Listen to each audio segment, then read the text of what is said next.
Citoyens, le tyran des Français est tombé sous le glaive des lois.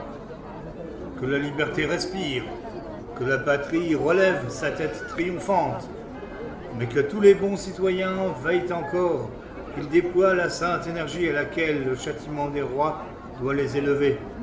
Le tyran nous a légué les restes des vices que le despotisme avait introduits parmi nous, tous les maux qu'il nous avait préparés et tous les nombreux ennemis qu'il nous avait suscités. Quel est cet horrible enchantement que la royauté exerçait sur les âmes? Le plus vil mortel avait fait couler le sang de 300 000 citoyens vertueux. Son jugement même est devenu le signal de la plus redoutable conjuration qui eût encore menacé la liberté. Tous les poignards des scélérats de la France et de l'Europe étaient levés sur la tête des plus fidèles défenseurs de la patrie. L'absolution de Louis, ou le décret qui devait le sauver par de funestes lenteurs, devait être leur arrêt de mort. La victoire même que l'héroïsme civique remporta au sein de la Convention nationale sur l'intrigue et sur la perfidie a suspendu plutôt qu'étouffé la conspiration. Elle n'a pu désarmer les assassins. Plusieurs députés qui avaient signalé leur zèle pour presser la condamnation du tyran ont été attaqués et poursuivis par eux. L'un des plus fidèles représentants du peuple a expiré sous leurs coups.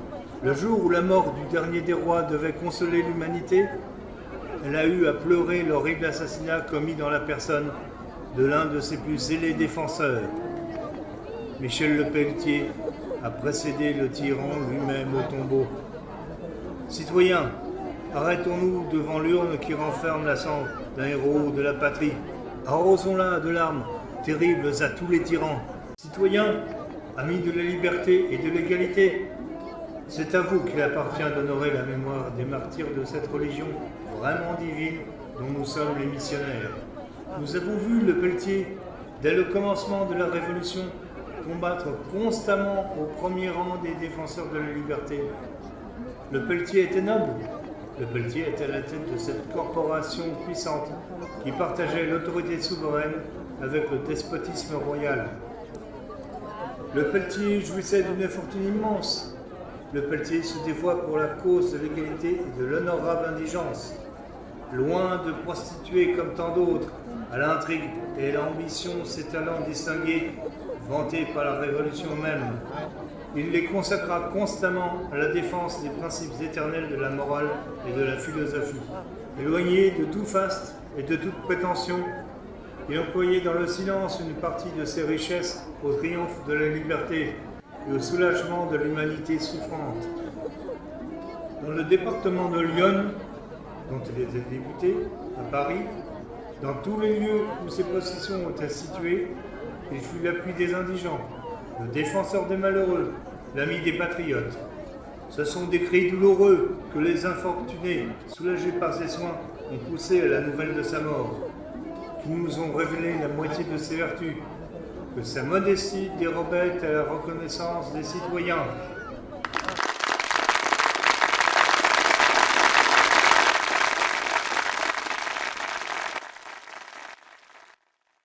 Son âme pure et élevée, son âme douce et courageuse était la source sacrée des opinions politiques qu'il professait dans la tribune.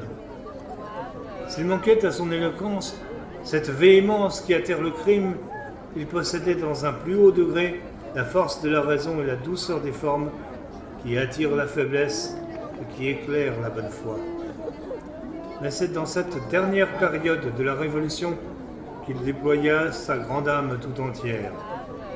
Tous les hommes qui croyaient posséder quelques talents, se liguaient pour avilir ou accabler la cause du peuple et pour usurper toute l'autorité du gouvernement. C'est au moment où une coalition hypocrite et toute puissante, qui avait juré d'arracher le tyran à l'échafaud, ne présentait aux défenseurs incorruptibles des principes que des calomnies et des poignards qu'il préféra ce double danger à tous les pouvoirs et à tous les trésors qu'elle offrait à ses sectateurs. C'est à ce moment où il n'était plus permis de prononcer le mot peuple sans être réputé séditieux et flatteur du peuple, qu'il défendit les droits du peuple avec une nouvelle ardeur.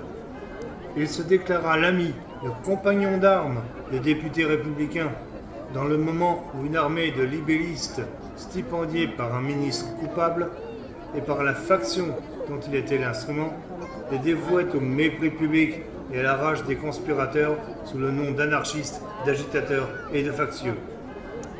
Nous l'avons vu défendre dans notre sein la doctrine de l'égalité et de la liberté. Nous l'avons vu fréquenter plus assidûment cette société depuis que le nom seul des Jacobins fut proscrit par les dirigeants du jour, comme il l'était naguère par Léopold, par Brunswick et par Lafayette. Il la présidait encore peu de temps avant le crime exécrable qu'il a enlevé à la patrie. À quel prix nos ennemis n'auraient pu acheter son suffrage dans la cause du tyran contre le peuple? Il vota constamment contre les fatales lenteurs, contre les délais parricides par lesquels on voulait éluder la punition du tyran. Et il n'est plus. Ô Lepelletier, tu étais digne de mourir pour la patrie sous les coups de ces assassins. Ombre chère et sacrée, reçois nos vœux et nos serments. Généreux citoyen, incorruptible ami de la vérité, nous jurons par tes vertus, nous jurons par ton trépas funeste et glorieux de défendre contre toi la sainte cause dont tu fus l'apôtre. Nous jurons une guerre éternelle au crime dont tu fus l'éternel ennemi, à la tyrannie, la trahison dont tu fus la victime. Nous envions ta mort et nous saurons imiter ta vie. Elles resteront à jamais gravées dans nos cœurs, ces dernières paroles où tu montrais ton âme tout entière. Que ma mort, disais-tu, soit utile à la patrie, qu'elle serve à faire connaître les vrais et les faux amis de la liberté, et je meurs content. Frères et amis, nous volons en ce moment au Panthéon déposer les cendres de ce grand homme, avec les représentants du peuple qui ont rendu ce juste hommage à sa mémoire, avec tous les citoyens qui pleurent le patriotisme et la liberté lâchement assassinée dans sa personne. Nous avons résolu d'ajouter au témoignage de la douleur publique les monuments particuliers de notre propre douleur. Nous saurons expier par les honneurs rendus à la vertu civique ceux que l'intrigue et l'erreur prostituèrent jadis au charlatanisme et à l'imposture. Le défenseur de la monarchie les usurpa, récitons-les aux martyrs de la République. Que la France entière retentisse au même instant de ses éloges funèbres, de nos hymnes et nos serments à la liberté.